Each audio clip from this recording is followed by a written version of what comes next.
प्यारे साथियों, झारखंड के युवा जितने भी देख रहे हैं उनके लिए बहुत ही खुशी की बात है कि एक नई ताज़ा खबर निकल करके आ रही है। क्या है मामला? तो लोकायुक्त जेपीएससी अध्यक्ष के पदों पर नियुक्ति की कोर्ट ने मांगी जानकारी। अब एक यहाँ पे प्रश्न आता है कि लोकायुक्त होता क्या, उसके बाद फिर आगे हम चर्चा करेंगे। लोकायुक्त का कार्य समझिए कि सार्वजनिक क्षेत्र में, ठीक है, भ्रष्टाचार, पदीय दुरुपयोग एवं अकर्मण्यता से संबंधित परिवारवादों पर स्वतंत्र एवं निष्पक्ष इन्वेंशनों के माध्यम से पीड़ित की व्यवस्था का निराकरण करना और आरोपी के विरुद्ध कार्रवाई का अनुशंसा करना। इन्वेंशनों का तात्पर्य है निष्पक्षता को बनाए रखना, साफ सुथरा, इसका कार्य समझते हैं। लोकायुक्त की भूमिका केवल भ्रष्टाचार तक ही सीमित नहीं है, बल्कि नागरिकों और जनता की शिकायतों के निवारण तथा लोक सेवकों के विरुद्ध लगाए गए आरोपों की जांच करने तथा उनके विरुद्ध अनुशासनात्मक कार्रवाई की सिफारिश करने भी इसका कार्य है। इस प्रकार लोकायुक्त राज्य के अनुशासन की देखरेख करता है। इस क्लास में हर विषय की क्लास चलती है, ठीक है। यहाँ पे चाहे आप नेट की तैयारी कर रहे हैं, झारखंड जेएसएससी, सीजीएल वगैरह, तो खोटा का भी क्लास आपको मिल जाएगी, इसलिए आप सभी लोग ध्यान से देखेंगे। अब क्या है मामला कोर्ट की तरफ से देखेंगे, संज्ञान क्या ली गई है।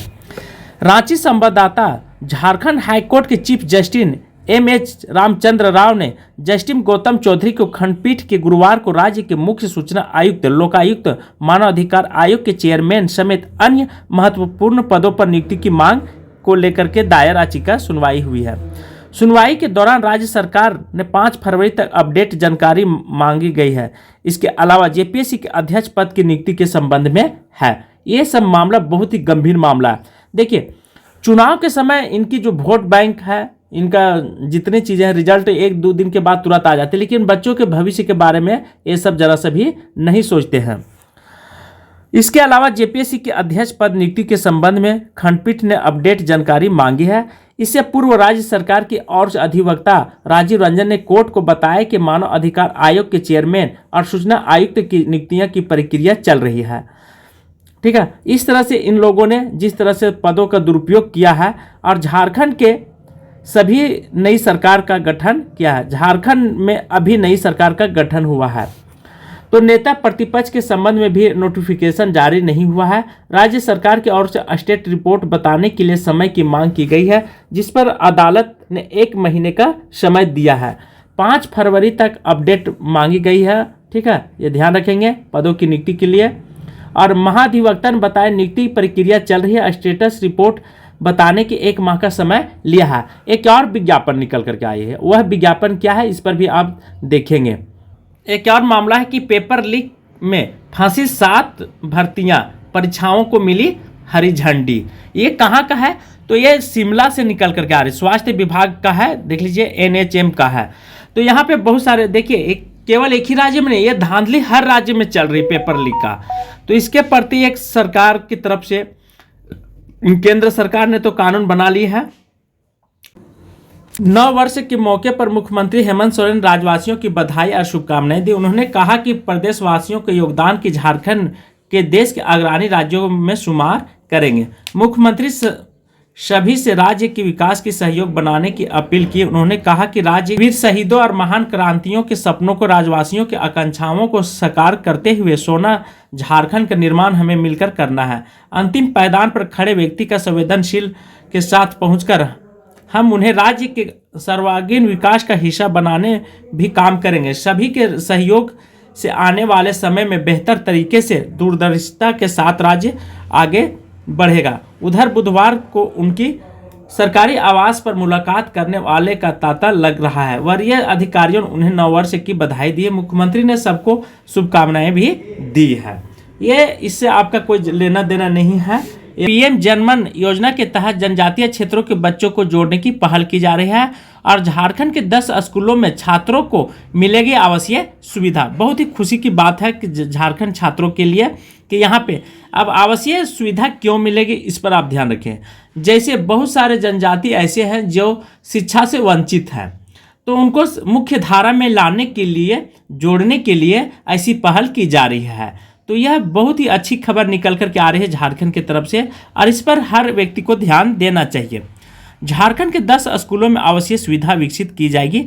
स्कूलों का चयन झारखंड शिक्षा परियोजना परिषद ने एक कर लिया है और 10 अलग अलग जिलों में एक स्कूल को इसके लिए चयनित किया गया है।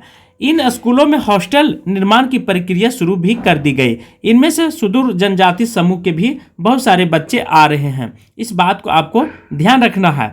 जैसे बच्चों को रखकर शिक्षा से जोड़ने की पहल की जा रही है। प्रधानमंत्री जनजातीय आदिवासी न्याय महाअभियान के तहत जनजातीय समूह के विकास के लिए इन स्कूलों में आवासीय सुविधा बहाल की जा रही है। इन स्कूलों में विलुप्त होती जा रही शिक्षा से वंचित होते असुर, बिरहोर, हो, बिरजिया, कोरबा, माल, पहाड़ियाँ आदि जनजातियों समुदाय में बच्चों का नामांकन कराया जाएगा। उन्हें आवासीय सुविधाओं की जाएगी। इसके लिए 3.5 करोड़ का बजट निर्धारित किया गया है। अब कौन कौन सा स्कूल चयन किया गया है इस पर थोड़ा सा संज्ञान लेते हैं। राम नारायण सुशोभित हाई स्कूल हंटरगंज चतरा से लिया गया है और +2 हाई स्कूल सरयू गुंडू लातेहार से +2 है, ये भी है।